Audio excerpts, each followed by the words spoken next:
Bang. Sweet. So let's start off, I guess, at the very start, and we'll go through your BJJ journey and the evolution that you've seen, which is something we were just touching on a little earlier. So where have it started for you? Jiu-jitsu. It started for me when I was about 15 years old. I was training another martial art, and actually within that martial art, the coach there had done a little bit of jiu-jitsu, and he showed me the early UFCs, and I saw Royce Gracie doing his thing, and I thought, okay, well, I started focusing because we had, as I said, we had a tiny bit of groundwork in that martial art that I guess had some mild semblance to jiu-jitsu. What was the martial art? Well, it was actually the guy had done a few different martial arts like kung fu and Okay.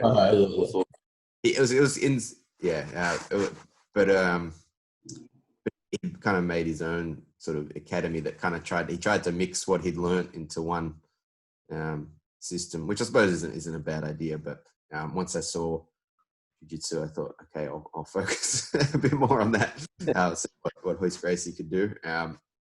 So I drove into Essendon. Well, my parents drove me to Essendon to try out at Hangar 4. It was my first jiu-jitsu class. I think there was. Was that the old hangar?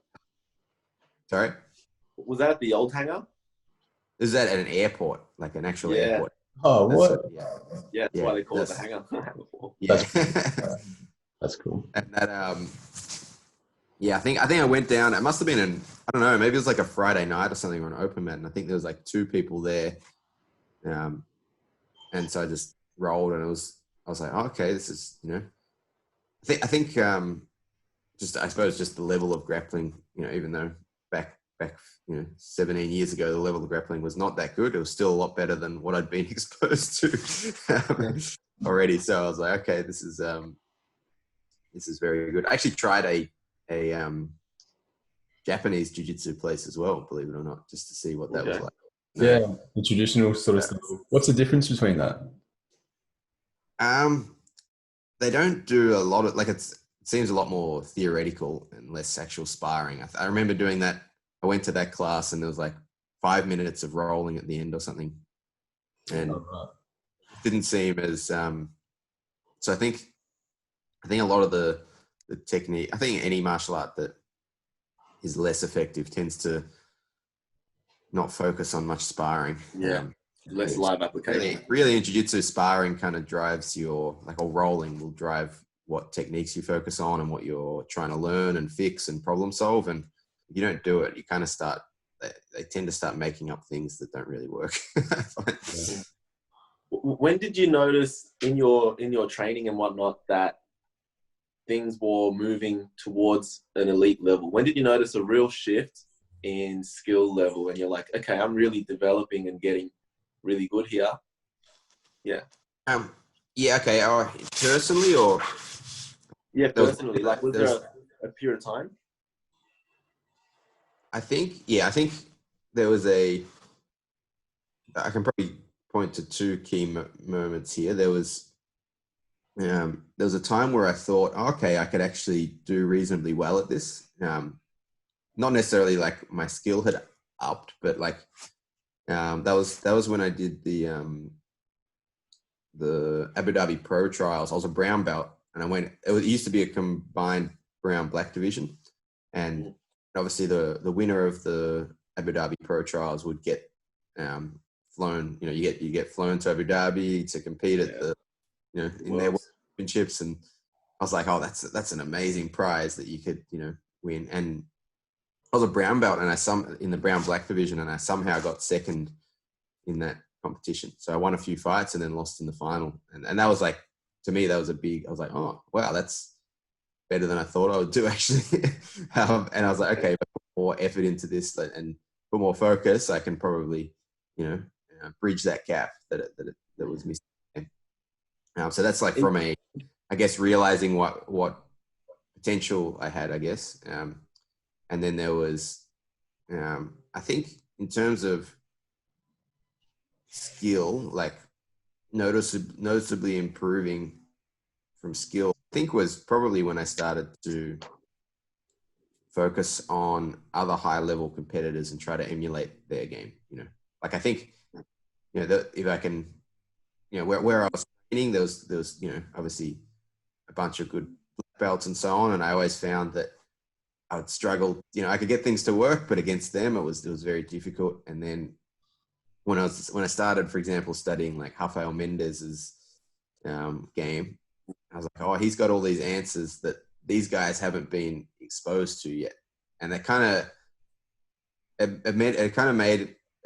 of to me shifted it so I could play a battle against them that they weren't used to. So we're both now in a foreign territory almost. And if I can get familiar in that territory and force it there, that makes it different. So that was kind of when I first noticed, I think a big improvement was when I started working a style that was a bit outside the box, which I don't always recommend people do because a lot of people pick things that are actually not useful. Like just because something's weird doesn't mean it's good. Correct. But I think if that's driven by like if you're copying a very high level competitor, it's much more likely to be something that could be applied successfully in high level for yourself.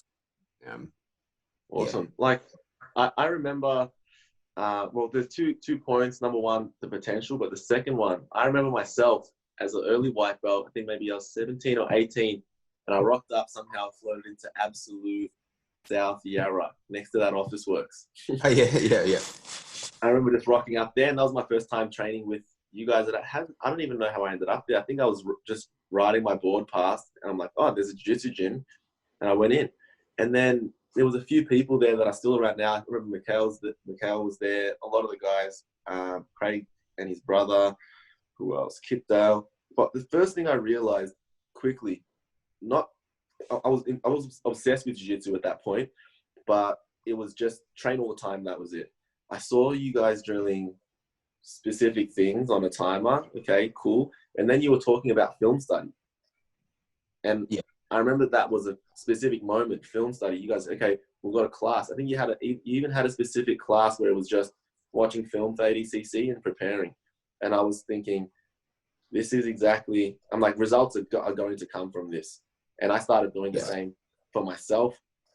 And I started doing getting a lot of results in jiu-jitsu. But the main point in the first one you mentioned, which I see with a lot of people that Josh and I consider player ones, there's always a particular moment where, because you mentioned potential, where you identify with your potential.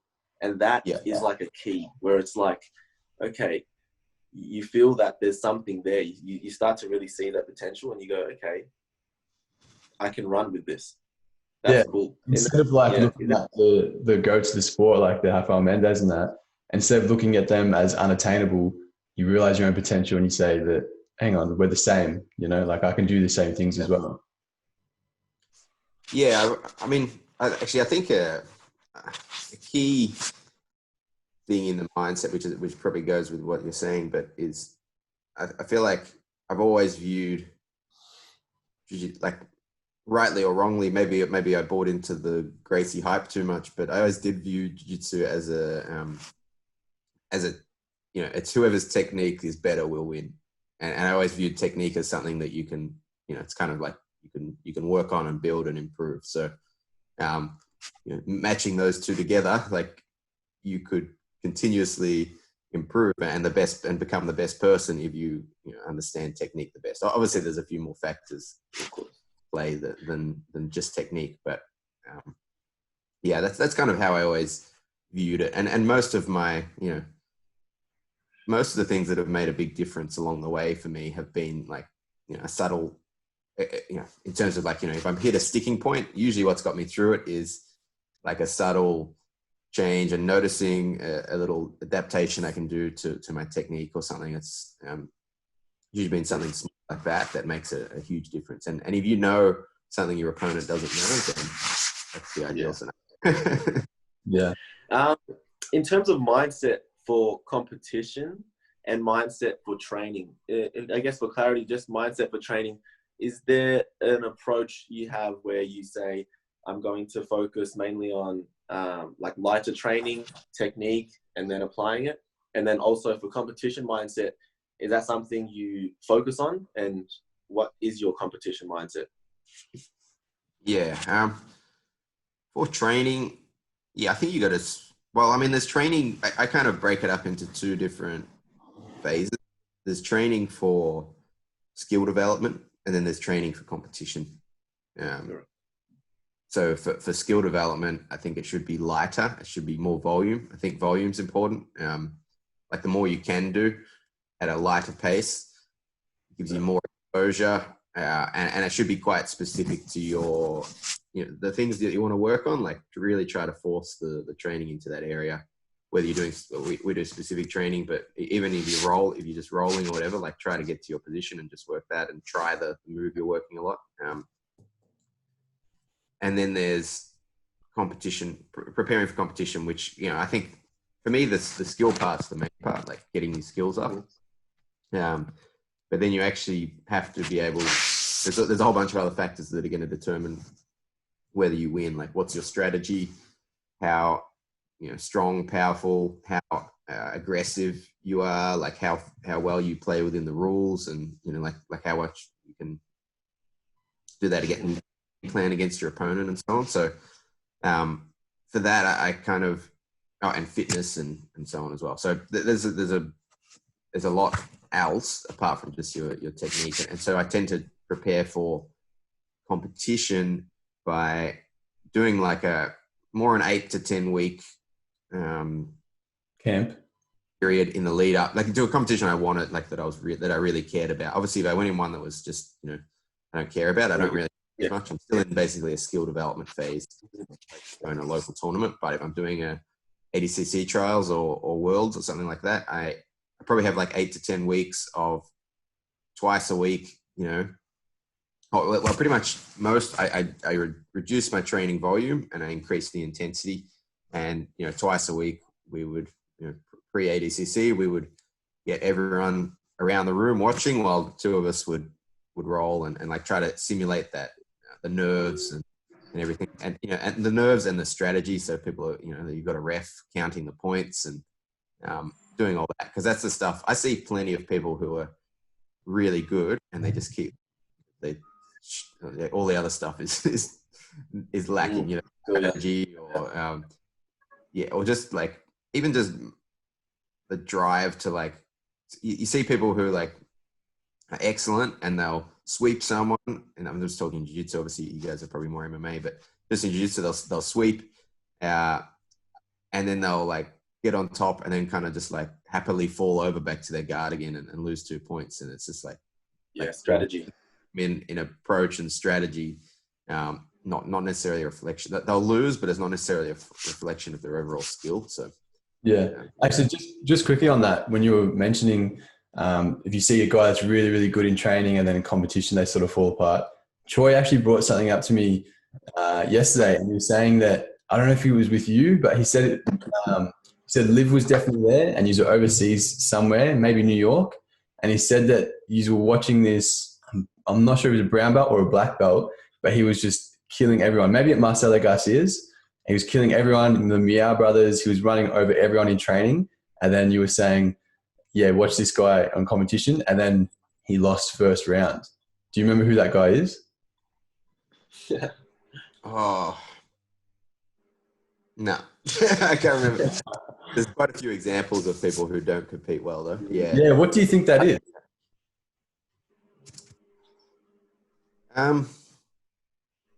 I wish I could say exactly. I think I've definitely had, even myself, I've had matches where I'm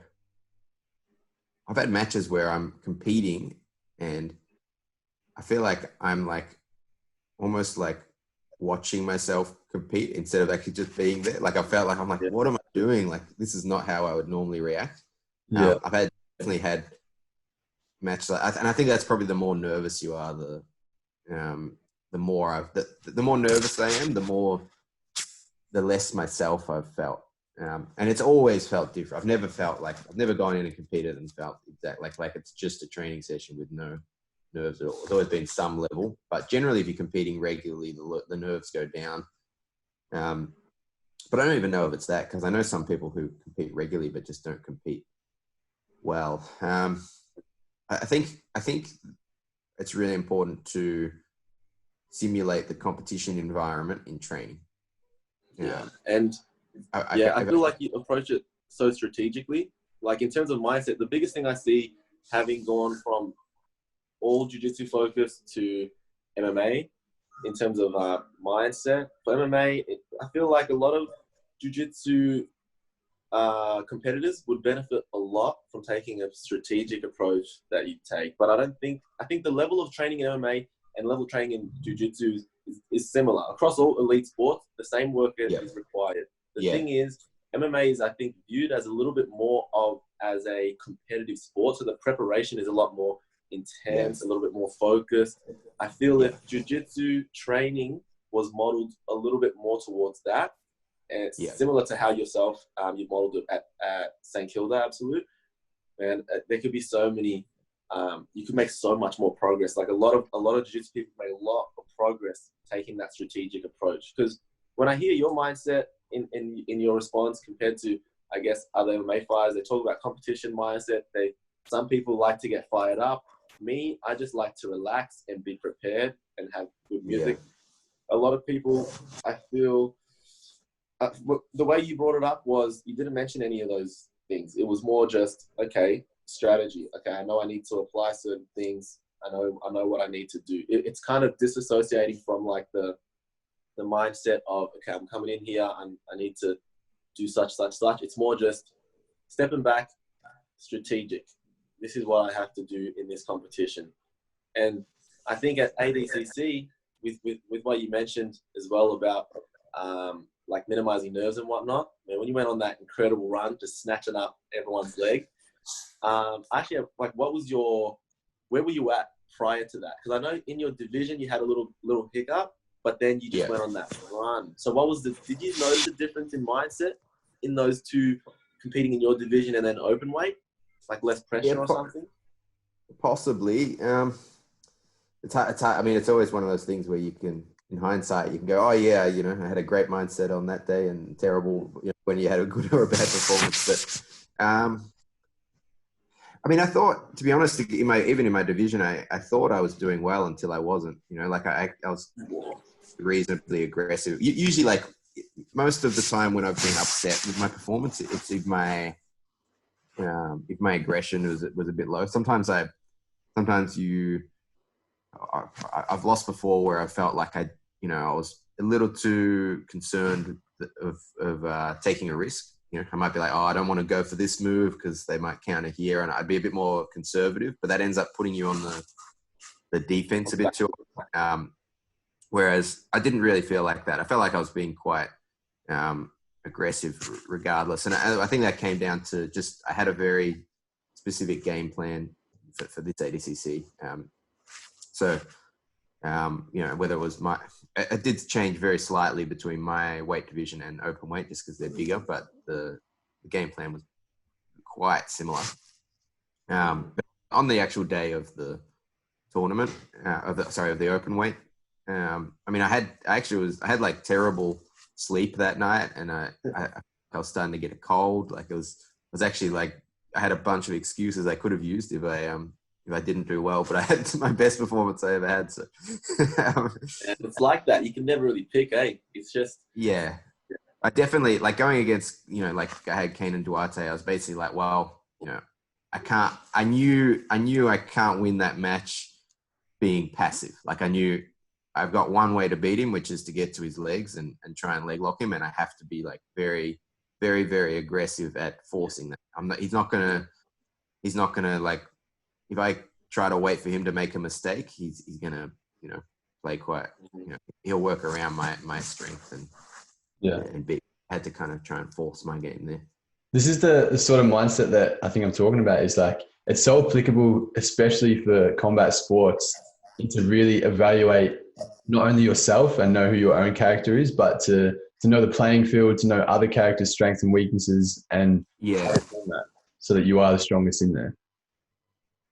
Yeah, it's I think it is important. I'm always to me from a training perspective, what I would like is I would love for this is an ideal world, but I would like to just focus on my game and not think at all about my opponent's game, but have all my training partners, like if let's say it was a super fight or an MMA scenario where you actually know who you don't have like multiple opponents. You've got like one specific opponent who has certain strengths and weaknesses. I would personally like to just focus on my game, but my training partners in the gym try to do what that person does. So you kind of learn how to, I would learn how to implement my game against someone who's trying that style, but not get caught up too much in like, I think sometimes we get, at least I've seen this happen a lot. Like someone gets so worried about someone's,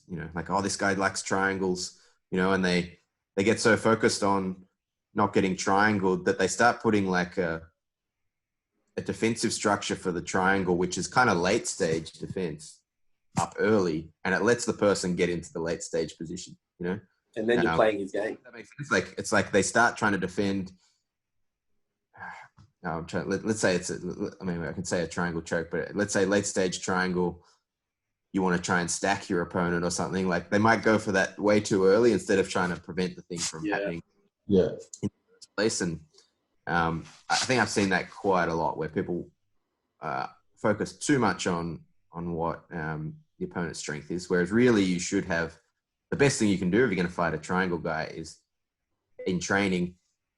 Find the guy at the gym who does triangles and practice just beating him with your game. And maybe yourself in some scenarios and just like, like we're going to start from here where I'm in a bit of danger and I'm going to try and get out and keep doing my thing. But that's how I would ideally do it. But I don't think the average person in jiu-jitsu has the resources to do that in terms of, like the whole rest of the group isn't going to totally change their style just for that one person, unless they're at a very high level. I think. I think for ADCC, people would be happy to, or if we've got someone preparing for ADCC or whatever, that people would be happy to roll in a particular way against them to help that person, but probably not for the average person who's doing you still need it. You 100% need a team, and that's one of the reasons why. Now, in terms of player one, so as we talked about just before we started, Josh and I are always trying to bring things back to player one. And if you were to see yourself, all right, like Lachlan Giles is player one in a game of life. Yeah. That type of weird scenario. What would you see as some strengths that you had? And what would you see if you could pick one potential superpower that you would have as a player one in this game? What would that be? And also some other strengths as a player one that helped you navigate that in that kind of field. So you're talking about for jiu-jitsu or in life? Like in general in life, a player one in the game of life. What has helped you? Because the reason I'm asking the question, a player one can be anyone, but we specifically highlight a player one as someone who's decided to take control of their own life and direct it and push it in a direction that they are happy with, and then successfully sort of kind of create that. And there are so many things that we see a lot of people do along the way that have helped. So it's outside of, I guess, jiu-jitsu. At player one in life, what would you say has helped you to navigate that? And sometimes it's a matter of environment and circumstances meeting, but if you could highlight some things as a player one in the game. Yeah. I mean, to me, it's I'd probably say two things: consistency and distance. What was that? Consistency and distance. Yeah. Like I think I've seen throughout my jiu-jitsu, I've seen so many people come through in jiu-jitsu, and I'm like, if you just kept training, you'd be way better than me. But they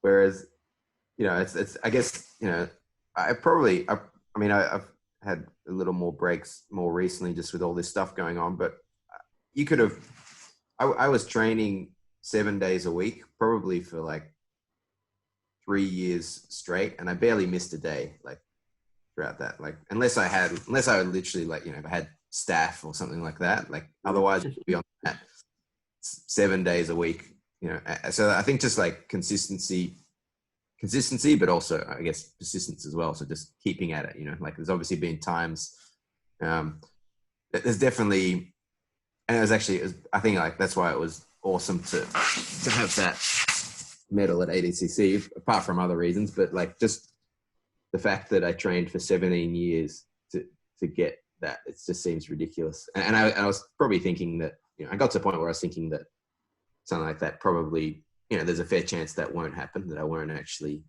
get a medal at a major world championship level event. I mean, I still was obviously working towards it, but I think I enjoy, I enjoy, you enjoy the training process and so on. Whether you actually get a medal or not is not necessarily the primary outcome that you should measure that on, but it has to have that kind of icing on the cake to get that after.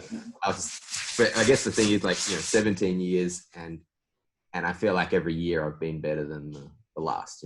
So it's just persistently working at it and constantly improving over a very long time. And I think that's probably the biggest difference between the people who I've seen who had potential and didn't reach it, is that they were quite sporadic in their training, or they drop off and drop on, and I think just literally showing up and training every day, and obviously trying to have an intelligent approach to it is, or at least what I think is an intelligent approach to it. I think if you got those two, but yeah, and focusing on, actually probably one other thing is, I don't know if it's a stat you could use like that, but focusing on long-term, sorry, I just saw a message come up, like focusing on long-term improvement, so where do I want to be in 2 years or 5 years? What skills do I want? And focus on them instead of, how do I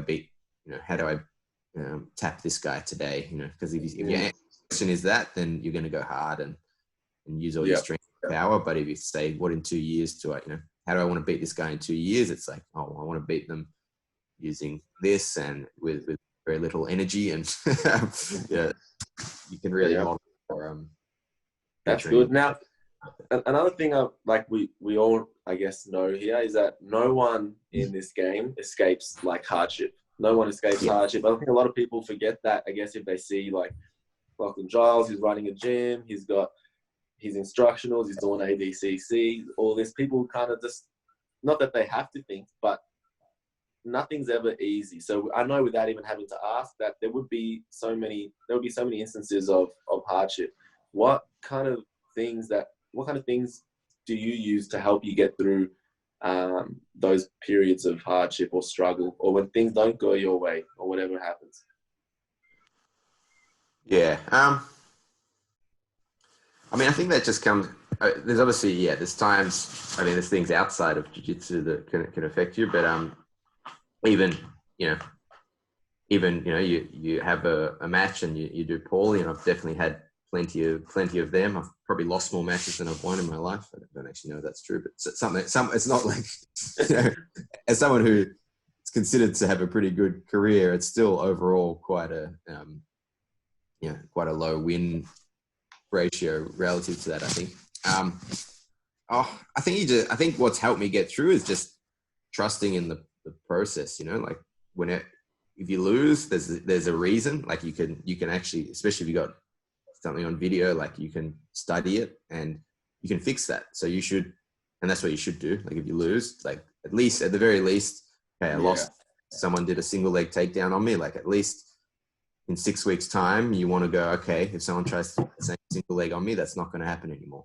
Or at least it's difficult, So I think approaching it that way, I mean, that's probably as close to being a video game, right? Like it is. Like you're saying, like you go around the corner and the enemy shoots you at that corner. You go, okay, next time I know there's a guy there now, and next time I approach that corner, I'm gonna, have this. And that can happen 10 times in a row, but eventually you work out a strategy to do that, and big time. It's like, and especially with competition, when you make your main goal something gigantic, like a valid goal, like UFC triple weight world champion, ADCC open weight, my weight division champion, and all the other competitions.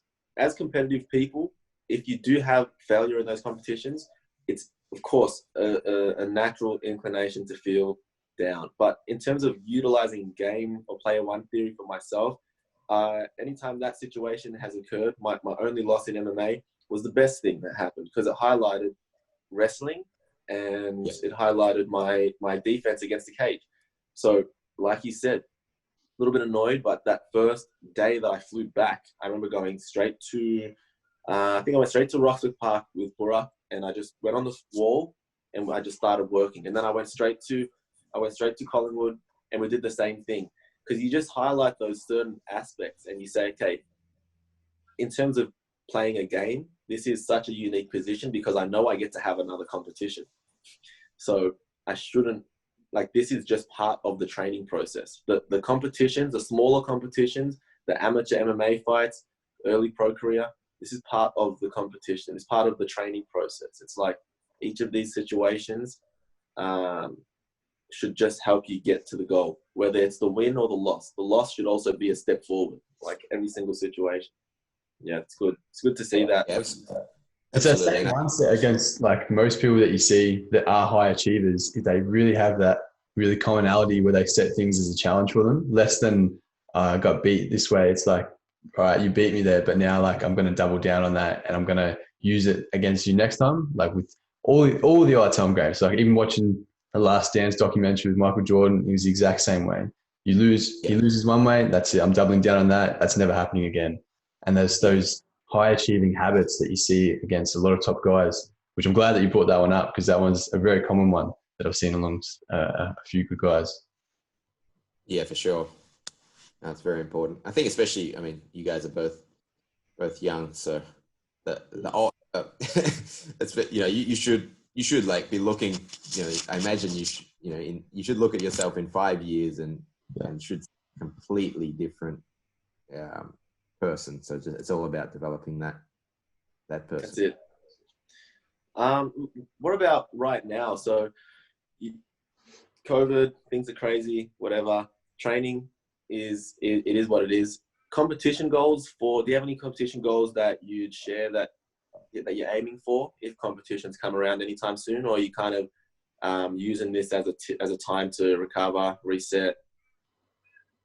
I mean, my only real competition goal now is the next ADCC, which is ADCC in about a bit over a year.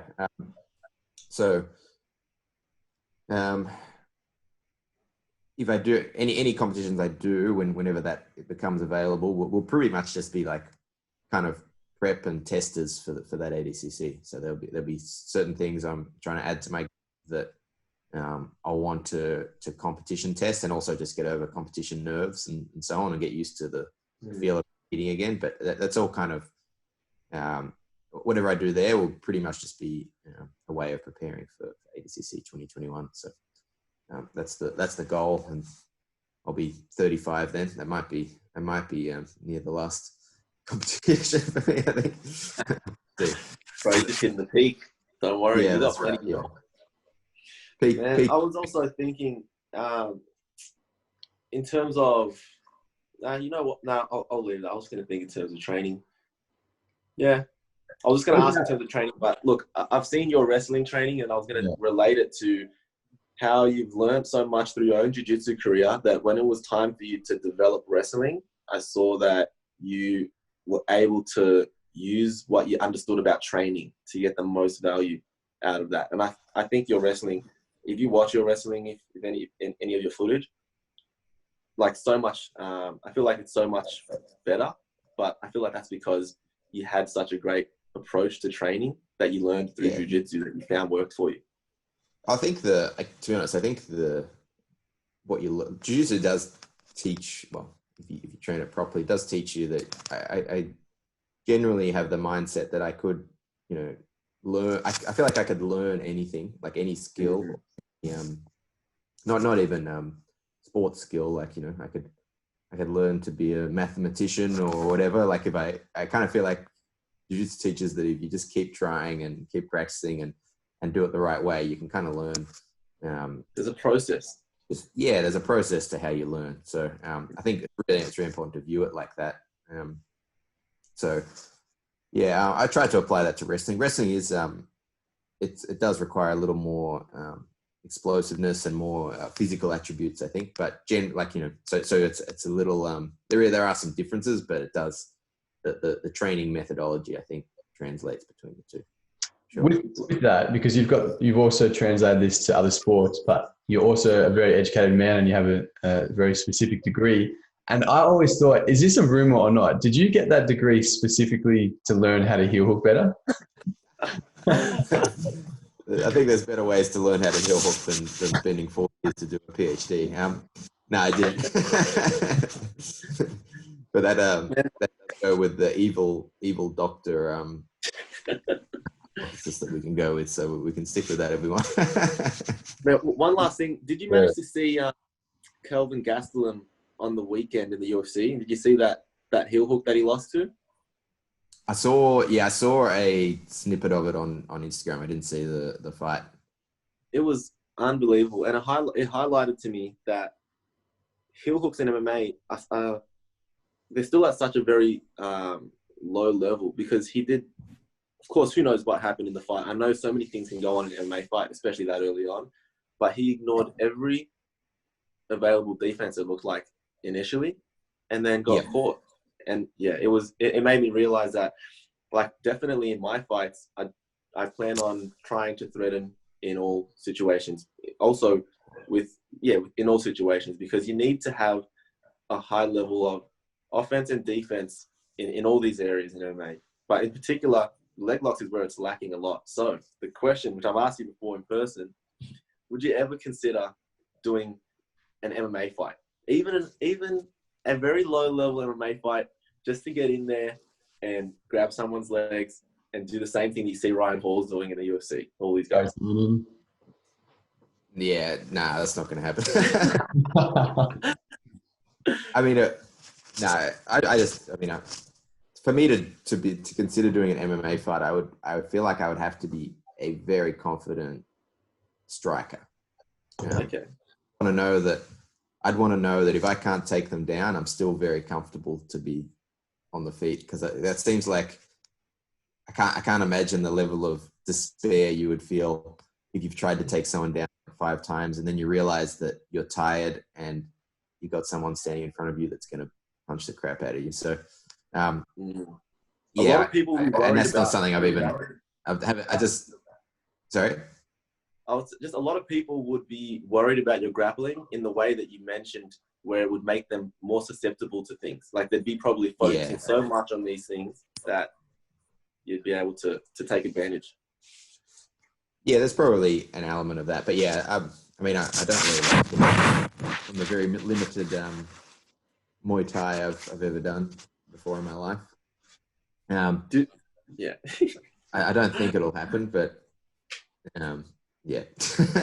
I mean, would you ever do striking just for fun? Like, pick it up, like decide to just learn a bit of striking just for fun? If I couldn't grapple, yes. Yeah. If I don't know. Okay. Maybe if they said, no, everything's reopening. There's no jiu-jitsu allowed at all, but you're allowed to, pick up some striking. that'd probably be my next choice. If it wasn't. Mate, anytime you want, I'll run you through some combos on the pad. We'll get you ready. I'm gonna slowly start just getting into your mind, and before we know it, you're gonna be fighting some MMA. You'll be surprised how terrible I am at it. I love seeing. Trust me, like you said, it makes you feel like everyone's human. Yeah. It makes you feel like everyone's human. Like, when you usually with your black belt coach in jits, he's usually pretty terrible at striking, and it's the best. Yeah. It makes me feel. I will. Yeah. Whatever you're imagining, I'll be worse, but that's all right. I'm okay with that. And also, like, stepping away from jiu-jitsu for a second, what would you?